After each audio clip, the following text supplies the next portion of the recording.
Vamos apresentar então o Dr. Alberto Almeida, né? Acho que a maioria já sabe, mas vamos repetir. Ele é médico homeopata, psicoterapeuta, com formação em terapia de regressão a vivências passadas e é membro da AME Pará. E também queríamos lembrar que o Dr. Alberto Almeida está, inclusive, estará à disposição amanhã para autógrafos do seu livro, A Arte do Reencontro, Casamento. Portanto, com a palavra o Dr. Alberto Almeida. Efetivamente, a sexualidade, ela é de uma amplitude tal que se nos é difícil entrever uma circunstância em que ela não está presente.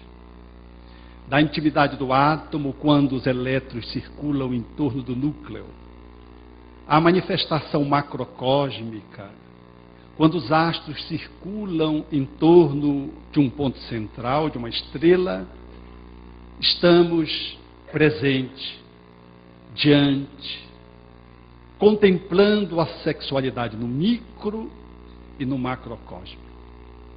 Entre essas duas dimensões, do macro e do micro, o hífen, que se coloca a caminho das manifestações mais expressivas, está o homem, desafiado para poder lidar com uma sexualidade que vai se estruturando desde o reino mineral, quando o átomo de sódio, por exemplo, se vinculando ao átomo de cloro, compõe o nosso sal de cozinha que nós manipulamos como resultado de uma grande fertilização no campo do mineral.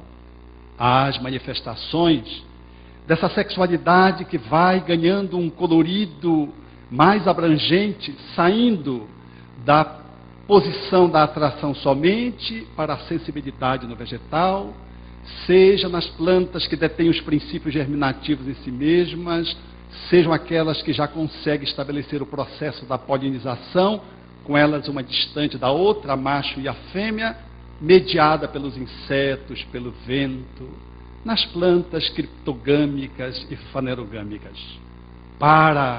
Nesse caminho do princípio espiritual, que vai desaguando para possibilidades mais expressivas, chegarmos à expressão do animal, quando ela ganha o status da instintualidade, trazendo o impulso do processo reprodutivo, bem caracterizado o macho e a fêmea. Esse processo que vai sendo elaborado, vai sendo construído, tecido carinhosamente dentro desse concerto cósmico e providencial, demonstrando o sagrado que está presente nessas várias manifestações em que o princípio espiritual estagia, nesses vários patamares, até alcançar o animal superior, numa perspectiva da racionalidade. E essa expressão vai ganhando coloridos de emocionalidade intermitente, comparecendo o pensamento fragmentário, já a estruturação da família, até que no homem primitivo ela enseja o nascimento do espírito, com essa sexualidade agora detendo a atração do mineral, a sensibilidade do vegetal, o instinto do animal, agora sendo chamada a ser exercida com uma nova categoria de manifestação, porque aquele princípio espiritual que passou num processo de gestação, ele acorda como espírito, simples e ignorante. E nessa manifestação agora nova, ele detém o livre-arbítrio e passa, portanto, a exercer a inteligência de uma forma cabal. E passa aos poucos a comparecer também a emocionalidade, que vai dando a este ser a possibilidade agora de, como espírito, entretecer a pulsão sexual numa perspectiva de complexidade nunca vista, porque ele junta dentro de si mesmo toda uma herança multimilionária, porque traz das suas experiências minerais até aquele estágio de primitividade no qual ele se relaciona quase como se fosse um animal cruzando, para depois, entretecendo emoções, saindo da tribo para compor a família, do grito para compor o canto, da oca para estabelecer o lar, ele vai, na fala do espírito André Luiz, estabelecendo uma sexualidade mais portentosa, sendo chamado, portanto, a reger esse impulso, agora balizado sob novos parâmetros. É necessário, portanto, que esta sexualidade ganhe o mesmo processo divinatório que estava coroada nas outras expressões da natureza. É o reino hominal, é o espírito fazendo o seu périplo evolutivo, saindo da primitividade e caminhando na direção do anjo. Nesse íntere é que nós nos encontramos. Aqueles que viajamos multiplamente por diversas encarnações, nem sempre conseguindo saber estabelecer uma lida com essa energia pulsante. É mais fácil fazer hoje a fissão atômica e controlar o reator de usina nuclear do que corrigir a pulsão sexual. É mais fácil você pisar hoje na Lua, colocar uma sonda em Marte e lançar determinados expedientes do campo da cibernética para vasculhar Plutão, do que estabelecer uma relação de mergulho para entretecer o conhecimento da sexualidade nas suas nuances e viabilizá-la ao encontro da sua funcionalidade com o outro. Porque como sexo, ela está posta em a natureza, movendo o ser pelo gozo. O gozo, ele entretece o progresso. Se não fosse o gozo, nós estabeleceríamos uma relação de estagnação. O orgasmo imposto, ele estimula o homem a fazer um movimento. É uma relação fisiológica, anátomo-fisiológica, que tem consequências psicológicas e que o ser que está movendo essa pulsão orgásmica, ele, movido pelo gozo, ele é chamado a estabelecer um relacionamento. Mas essa energia sexual, ela não é ingrediente apenas fisioanatômico, hormonal, sanguíneo, neurológico. Ela tem uma amplitude mais abrangente porque ela transcende a dimensão do físico. Ela nasce na profusão do ser que está além da própria argamassa material. Foi o que os espíritos disseram a Allan Kardec na nossa obra no Monumental, que inicializou o pensamento espírita. Há sexo nos espíritos? Na questão número 200. E os espíritos responderam, não como entendeis, significando que tem, de uma forma que a gente não entende. Há entre eles amor e simpatia, baseado na concordância dos sentimentos. Portanto, poderíamos dizer que o espírito detém essa energia pulsante. Não é homem, não é mulher, mas dispõe da possibilidade, da bipolaridade, masculina e feminina, envergando na estrutura física, através da qual ele vai desenvolvendo o seu potencial latente, da sua unissexualidade, ou da sua bissexualidade, na sua unissexualidade, como quisermos, de acordo a nomeada nossa nomenclatura, para definirmos o sexo em relação ao espírito. É categórico, no entanto, de que essa energia vem da alma, lança-se na projeção do corpo físico, vale-se da estrutura cerebral, mobiliza os hormônios e faz uma injunção que permite a cópula, o exercício do prazer, do orgasmo, do gozo, mas não está circunscrita apenas a esse movimento do beneficiamento de uma gratificação física. Ela exerce outras funções. E o Espiritismo vem com categoria, alinhando-se com as outras ciências e demonstrando que uma pessoa, para estar fisiologicamente posta, do ponto de vista físico e do ponto de vista da fisiologia da alma, é necessário compreender, enquanto energia, que ela é regulada. Quando um relacionamento se estabelece numa troca, na parceria, que estabelece um circuito de forças eletromagnéticas, que o parceiro, a parceira, nessa interação, se alimenta.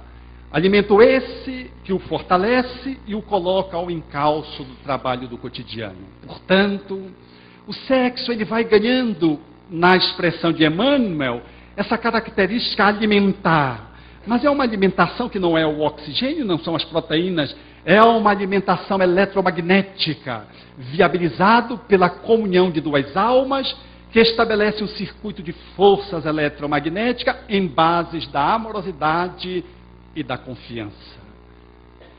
É a segunda função que poderíamos assim assinalar, que assegura, ainda nessa subjetividade, a presença de uma sexualidade alinhada com o divino.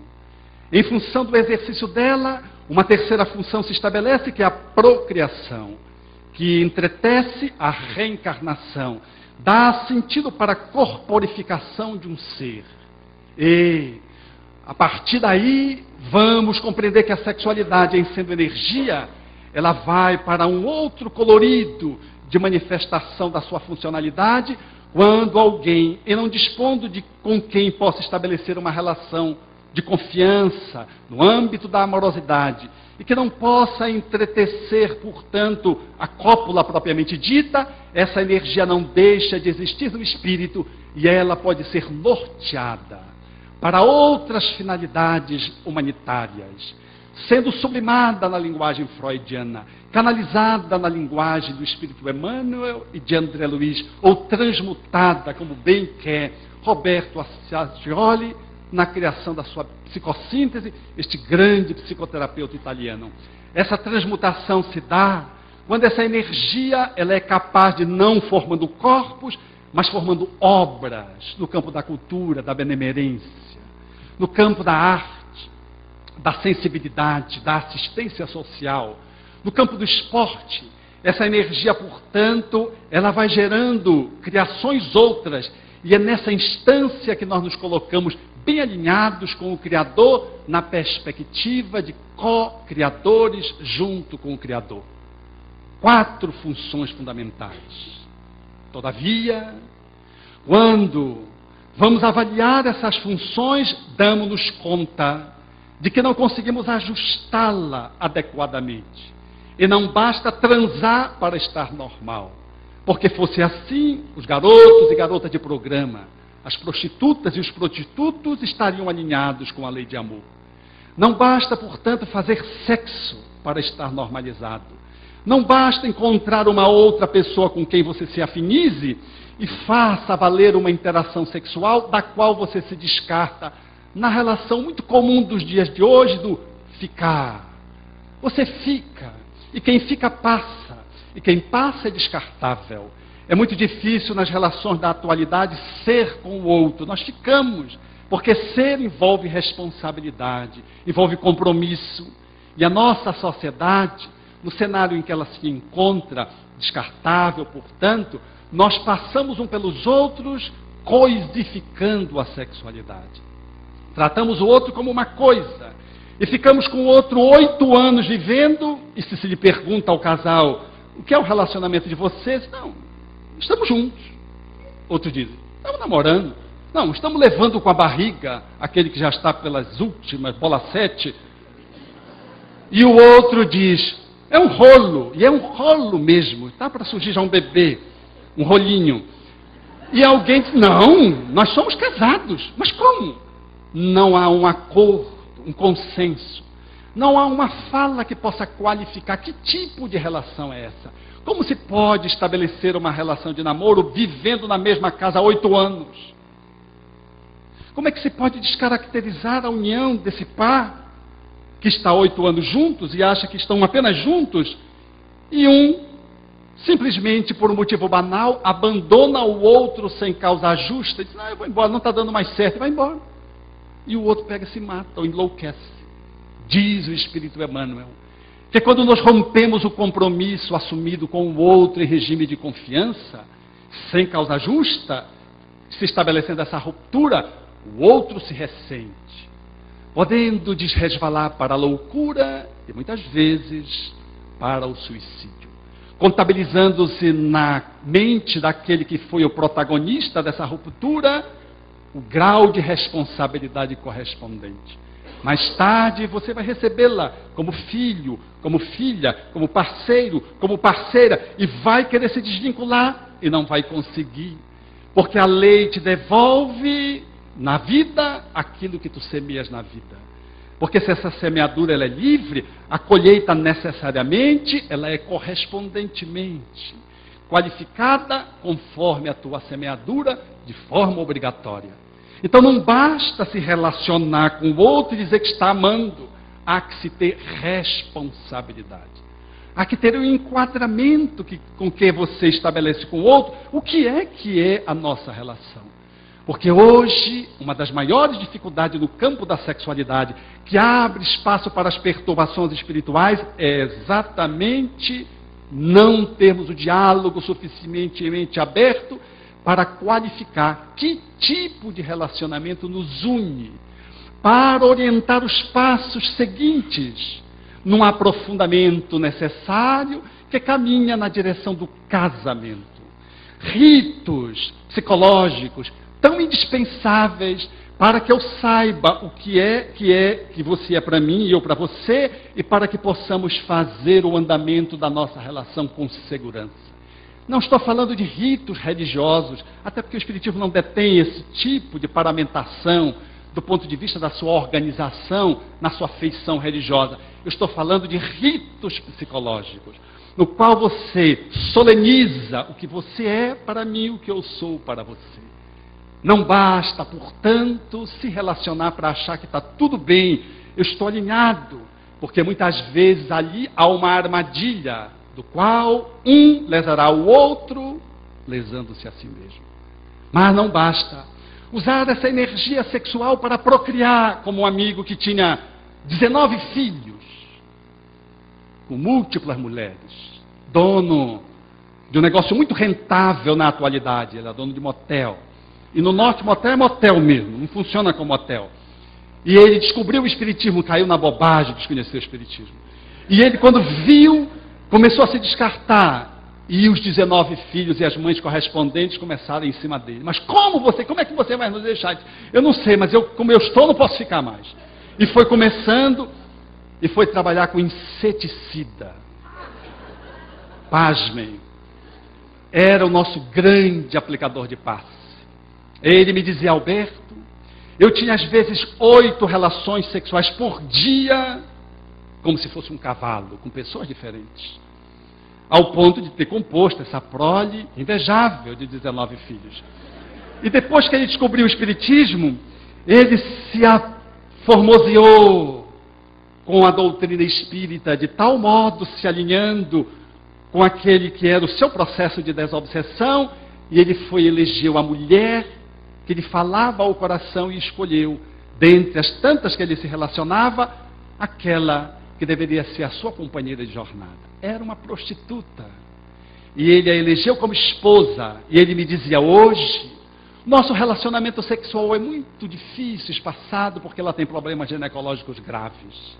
No entanto, eu não sinto aquele afogueamento da alma, porque canalizo a minha energia sexual, considerando que não é possível manter aquela periodicidade de então, que era compulsiva, e nem tão pouco agora, uma normalidade mais ou menos relativamente frequente, porque ela tem essas dificuldades de natureza orgânica.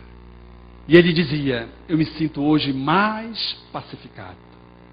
Não basta, portanto, procriar, porque depois ele teve que fazer um movimento de leilão das suas coisas, para poder deixar os 19 filhos de uma forma menos irresponsável, como irresponsável foi o processo fecundatório.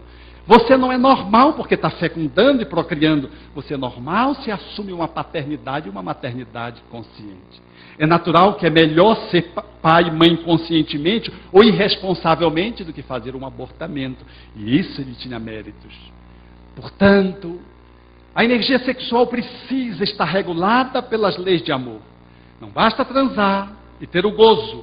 Não basta se relacionar com alguém sem definir essa relação. Não basta procriar sem ser responsável. E não basta deter essa energia sexual solitariamente e fazê-la acionar criativamente, gerando destrutividade. Porque uma energia sexual retida neurotiza, diz o Espírito Emmanuel. Mas ela, sendo expressa de uma forma não razoável, ela gera processos inimagináveis de delinquência, loucura e destruição. Alguém com essa energia sexual pode usá-la criativamente para a destruição perfidamente. Ajustar a energia sexual, alinhá-la para que elas possam, essas 4 funções, estarem reguladas pela lei de amor. A começar pela terminologia da genitália, que precisa ter o termo que a biologia lhe confere, sem a hipocrisia de apelidos nem sempre favoráveis, pintinho, batatinha, cocotinha, que podem ser graciosos, mas tudo tem uma função outra que não é a genitália masculina e a feminina. É pênis. Ah, mas pênis é uma palavra muito pesada. Na cabeça de quem significa que é pesada. Ah, mas vulva é uma coisa feia. Mas por que é feia? Se você ensina para a criança, ela diz na escola tranquilamente, vulva. E a professora mais antiga fica vermelha, porque acha que é uma pornofonia. Mas é o termo correto. Uma educação que vá nos alinhando para se conectar com a lei de amor, evitando as conexões espirituais de péssima qualidade. Assim, como fez uma amiga no norte, o filho chegou e descobriu o ânus. Disse, mamãe, o que é isso? Isso é trabalho para os homens. Ela disse, meu bem, explique para o nosso filho o que é um ânus. O garoto tem 6 para 7 anos. E o pai começou, meu filho, a comida que a gente coloca na boca, gente, para chegar no ânus, ia passar anos. Ela, percebendo o constrangimento dele, disse, meu bem, pode deixar, meu bem. Meu filho, o ânus é um buraco que todo mundo tem e que faz cocô todo dia. A criança aceitou. Quer explicação mais objetiva, lógica e racional? Deu o nome que é, não deu o nome de fiofó, disso aqui, deu ânus. Pronto. Mas espírito reencarnado na atualidade, lar espírita, é difícil. Logo depois ele chegou, ouviu a palavra e perguntou para a mãe, mamãe. Aliás, antes disso, ele chegou na escola, dia do aniversário dele, e aí ele disse, tia, para a professora, é meu aniversário. E a professora sorriu e disse, meu filho, quantos anos você tem? Para saber quanto ele ia fazer, né? Aí eu tenho 1 ano só e faz cocô todo dia. Esse encapetado chegou com a mãe e perguntou, mamãe, o que é orgasmo? Já é uma pergunta mais subjetiva, já não é um buraco. Espírita, aberto ao diálogo, ela disse, mas meu filho, o orgasmo? Ah, meu filho, você faz cada pergunta, deixa eu ver, meu filho. Pensou um pouco, ela tem uma presença de espírito muito assintosa, e disse, meu filho, orgasmo é quando a gente está com uma vontade de fazer cocô, tem diarreia. E está 2 quadras de casa, e segura, chega em casa e solta. Isso é que é o orgasmo, meu filho. Eu achei...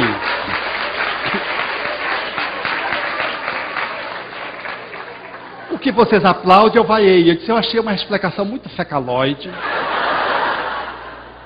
Sexualidade é alguma coisa que está bem distante, muito embora os orifícios do ato sexual estejam próximos, está muito distante do ato fecal. O ato fecal, relacionar-se ao sexo, bem que a gente poderia relacionar à obsessão. Eu disse para ela, eu gostei mais da explicação de um amigo, que quando o filho perguntou, aberto também ao diálogo, igualmente ele disse, meu filho, eu não sei lhe explicar o que é um orgasmo, mas eu vou lhe explicar, eu vou encontrar um jeito de explicar. E ele disse, um dia eu ia chegando em casa, estávamos os 2 sequiosos, e tomamos o refrigerante que estava bem geladinho, meu filho deu um gole e fez... Eu disse, isso é um orgasmo, meu filho. Essa merece aplausos.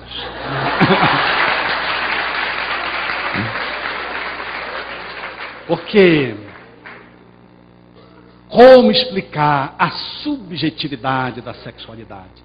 Entretecer nomes para qualificar o corpo e começar a penetrar na transcendência construindo valores.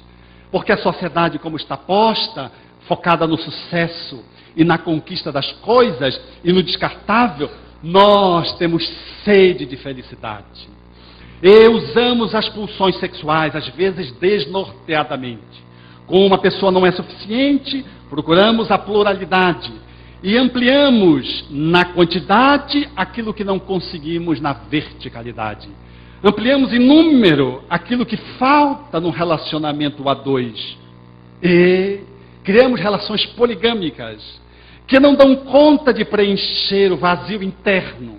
E à medida que nós vamos nos distanciando dessa funcionalidade monogâmica, vamos nos dando conta, o homem moderno, que esse vazio vai se ampliando. E a proporção que vai se ampliando, já não basta ter muitos parceiros, muitas parceiras, é necessário fazer um sexo mais complexo. Aí vem a amizade colorida, vem o sexo em grupo, com várias caracterizações na tentativa de preencher o vazio em vão.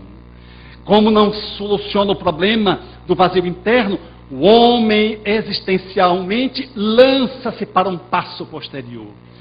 Sai das permissividades e entra agora nos processos libertinos.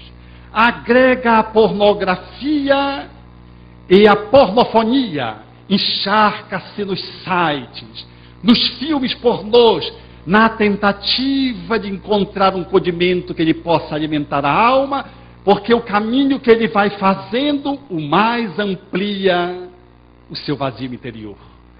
E quando ele entra nesse estágio, com vinculações espirituais demasiadamente grosseiras, ele não se dá conta que quando está no corpo usa desses expedientes e quando ele sai do corpo, ele é recepcionado por entidades obsessoras que já o mantêm sob as suas garras e o que os conduzem para conluios no mundo espiritual. Às vezes para recantos sórdidos, às vezes para cidades, qual Manuel Filomeno de Miranda descreve com exatidão no livro Sexo e Obsessão. A cidade perversa, no qual há tudo que se perceber relacionado à sexualidade, deformante e deformada. Esses espíritos, durante o sono, são vampirizados, hipnotizados, e são levados para essas regiões com as quais eles se encharcam dos clichês, experimentam sensações de baixo teor vibratório, perispiriticamente, quando voltam para o corpo, refletem no corpo o seu estado de precariedade no uso dessa pulsão sexual, mais cansados, mais enfadados e profundamente vazios. Da poligamia, à permissividade, à libertinagem, ele agrega um passo a mais, que é a drogadição. Entre o álcool e outras drogas, na tentativa agora, não só de estabelecer aquilo que ele busca, que é a planificação, mas também de anestesiar a sua dor, que é insuportável. Nesse ponto, nesse vão do nosso caminho, já nas entrelações com os obsessores em função da nossa imperfeição moral e da sintonia com os espíritos necessitados, nós experimentamos aquilo que Viktor Frankl, o grande médico vienense, criador da logoterapia, a terapia do sentido, caracterizaria como a despersonalização do sexo. E ele, numa análise muito judiciosa, diz: Freud propôs o outro como objeto para que pudéssemos fazer a canalização das nossas pulsões. E ele diz: o outro não é um objeto como a sociedade o transformou. O outro é um sujeito. Mais do que isso, o outro é uma pessoa. Então ele chama a atenção para que possamos trazer a pessoa para o relacionamento sexual. Aquilo que ele chama de pessoa, nós em espiritismo chamaria de espírito. Não é só uma pessoa tem um período de tempo demarcado entre vida e morte. É um espírito que tem uma viagem multimilenar estabelecida. Tem um passado recente e terá um futuro desastroso ou felicitante, dependendo da forma como ele se coloca no mundo. É um espírito com o qual eu estou me relacionando. Essa paisagem nos convida a articular o sexo, fazendo da pulsão sexual uma articulação na qual o sexo exercido apenas da cintura para baixo, apenas como um gozo, é uma manifestação pobre e superficial, cuja gratificação apenas é um orgasmo e que se segue depois com um grande vazio, como alguém que se tenta dessedentar com a água do mar. É necessário ir além encontrar alguém com quem você possa estabelecer um amor nessa vinculação e essa energia sexual entreteça esse circuito de forças. E que você se responsabilize por esse outro que caminha com você. Porque não é apenas uma pessoa, é um espírito corporificado que às vezes você está reencontrando no seu caminho. E com ele você pode avançar e construir uma prole através do casamento, da oficialização perante César no cartório, perante o juiz, e na oficialização emocional, junto com o outro, perante os amigos, sem nenhum artigo religioso que pudesse lembrar sacerdócio ou então mecanismos ritualísticos que não competem ao espiritismo. Mas chamar os amigos, entretecermos a celebração do novo momento de vida através do qual eu vou trazer os filhos, aqueles espíritos que vão ganhar na materialidade física como expressão da minha pulsão sexual exercida com bases de amor e de responsabilidade. Na impossibilidade, seja pela viuvez, seja pela impossibilidade por outro motivo, e que você se mantenha numa posição de celibato, que seja a castidade, coroada pelo uso dessa energia sexual bem alocada, transmutada na horizontalidade com os amigos, no trabalho assistencial, na troca de assistência aos parentes, na atividade profissional e na verticalidade, usando a fala de Roberto Assagioli na transmutação da oração, na elaboração da nossa transcendência, no qual essa sexualidade pulsa de uma forma bastante refinada. Assim, em articulando, a nossa sexualidade vai ganhando coloridos de harmonia, que é a verdadeira saúde da alma na fala do Espírito Emmanuel. E assim, seja copulando ou não, seja tendo filho ou não, nós estaremos alinhados com a lei de amor e estaremos em sintonia com os espíritos amigos que nos tutelam a existência. Não foi sem essa razão que Jesus nos deixou o seu legado e que o espírito Humberto de Campos, através de Chico Xavier, descreve e que eu aqui na minha forma pessoal tupiniquim repasso para vocês. Aquela mulher bela, meneando seu corpo de uma forma sensual, trazendo-se vestida em branco, com seu vestido esvoaçante, na direção de um excelente homem, que se colocava à sua distância às proximidades do templo. Atraída por um magnetismo sem saber explicar, ela foi meneando o corpo de uma forma sensual para um grande encontro. Ao se aproximar, ele apenas lhe contemplava, e ela então apressou-se para dizer: jovem, as flores de Séforis encheram a ânfora do meu coração de doces perfumes. Tenho em minha loja de essências raras, e apontou para uma casa que ficava sob um arvoredo nas proximidades do templo, que dava-se para olhar à distância. Tenho em minha loja de essências raras os perfumes que reconfortam. Que os peregrinos que passam por aqui encontram a suavidade dos meus dedos, que é superior à dos lírios, e a docilidade dos meus lábios, que é muito mais do que a romã mais saborosa. Vem, dar-te-ei leito macio, vinho capitoso, descansarás os teus pés em águas de nardo, enquanto eu vou acariciar a tua fronte abatida pelo cansaço da longa viagem. Na medida em que ouviríamos musicistas e dançarinas, exercitados em palácios ilustres, a nos reconfortar a alma. Tu não vens? Ele se mantinha silencioso e apenas olhava-lhe nos olhos. E ela, sem saber lhe explicar o que estava se passando com ela, já que era uma mulher bela, formosa, e estava diante de alguém que declinava, por assim dizer, do seu convite, mantinha-se reticente e sem saber explicar aquela fusão que se estabelecia naquela troca de olhar, ela diz: vem, porque descubro em teus olhos diferente chama, e se eu assim procedo, é por amar-te. Ele se mantém silencioso Ela se agasta, sem saber explicar o que se passava, contrafeita, vira-se e sai agora com uma pisada firme na direção da sua casa, da sua vivenda luxuosa, deixando aquele homem sereno, que sereno estava e sereno ficou. 3 anos depois, nas proximidades do tanque de Betesda, Jesus curava as pessoas de diversas procedências que traziam as suas marcas. Uma mulher anciã aproxima-se, sussurra-lhe aos ouvidos, e ele, ato contínuo, sai com aquela mulher para o atendimento inevitável de uma emergência. Aproximando-se de uma casa que agora estava recamada pelas dificuldades naturais do tempo, ele sabe de quem se trata. No introito, no portal, ele diz: na casa de meu pai nunca se extingue a esperança.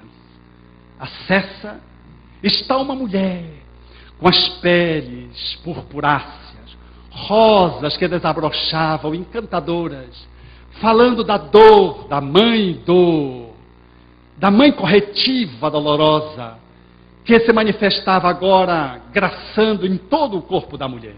Os cabelos desnastrados, a fronte abatida, os braços cansados. Ela olha e os olhares se cruzam como no primeiro encontro. Era um novo contexto 3 anos depois. Ela não poderia jamais esquecê-lo, porque ele foi o homem mais marcante que ela tinha conhecido.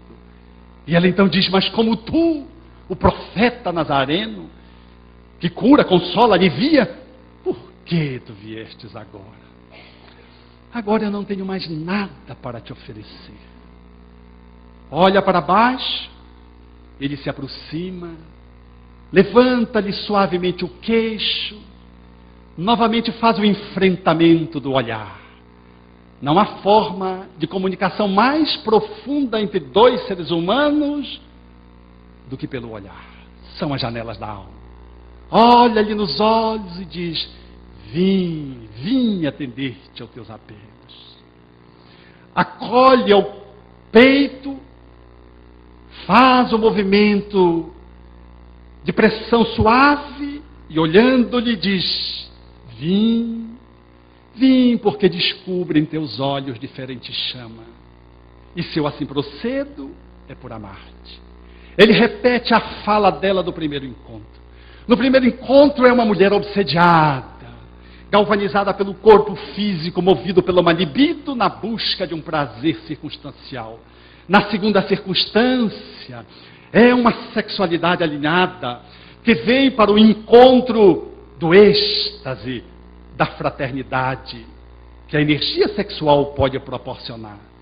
No primeiro momento, é a obsessão dominando um corpo, para que este corpo encontre um outro corpo. Na segunda circunstância, é a energia criativa do sexo, guindando uma alma para que encontrasse outra alma no abraço. Na primeira oportunidade, é um movimento de apaixonamento circunstancial, como alguém que vai tomando-se fogo e quer entrar num processo da labareda crepitante para devorar a tudo e a todos. Na segunda circunstância, é a luminosidade solar que vai gradualmente penetrando a escuridão para lhe banir os estados tenebrosos da alma.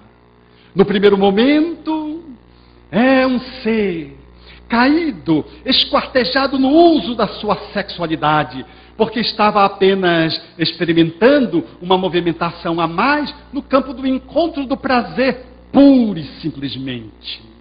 Na segunda circunstância, é o prazer estético que a sexualidade pode proporcionar quando viabiliza que a alma se debruce sobre o outro e proporcione um prazer que está muito além da esfera neurosensorial. Sexo, quando fragmentamos o ser humano, ele gera dor e sofrimento, porque se desconecta das leis de amor, e essa imperfeição em lidar com o sexo gera os plugs obsessivos. É necessário que ele possa estar guiado pela emocionalidade. É necessário que haja discernimento. E é necessário que um padrão ético esteja tutelando aquele que exerce o sexo. Porque a sexualidade, como pulsão, ela pode levar você para as estrelas ou ela pode projetar você no despenhadeiro. Nesses dias que passam, quando observamos tantas dores, almas sequiosas, vejo no trabalho do consultório tantos homens que procuram uma mulher e tantas mulheres que procuram um homem. E elas e eles dizem, eu não sei aonde está a pessoa que eu procuro. Porque parece que não há mulher nessa cidade, e vai falando dos relacionamentos frustrantes. E ela, da mesma forma, eu não sei onde estão os homens. Eu digo que vou marcar um encontro dessas duas turmas, porque é tanta gente solitária. E outro dia eu atendi um homem notável, que tinha enviuvado de uma mulher absolutamente angelical. Era um anjo na linguagem da família dele. E lá, um ano viúvo, ele encontrou uma outra mulher. Começou a se relacionar. E a outra mulher era um anjo de novo. E ele do lado dela dizia, ela é um outro anjo que veio ocupar o lugar do outro anjo. Eu me assustei, fui fazer o exame físico, a mulher foi para lá, eu disse para ele, olha, não diga nada a ninguém, que se encontrou duas mulheres em menos de um ano, com esse padrão de qualidade total. Ele sorriu, espírita, e disse, Alberto, o que eu tenho me perguntado é por que Deus está investindo tanto em mim.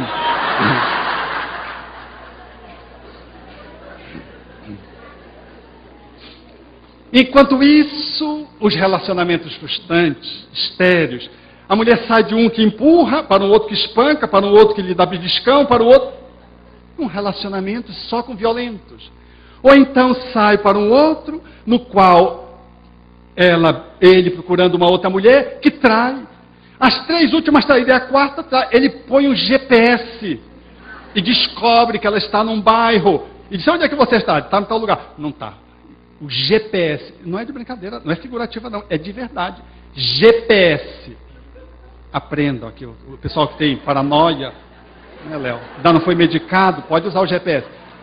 Ele chamou e disse, você não mente para mim, e você não está onde você está dizendo que está. Eu estou vendo no GPS, você está em tal lugar. Ela disse, é verdade, venha para casa, que nós temos uma conversa séria para ter. Ela passou por a casa dela, pegou o irmão, pegou o pai, para sobreviver naturalmente. E ele surpreendentemente teve um comportamento diferente do que vinha tendo até então, de agressividade, de grosseria, como se fosse um brutamonte. Ele simplesmente aceitou tudo e disse para ela, vamos recomeçar. E procuraram um terapeuta para que pudesse fazer essa mediação.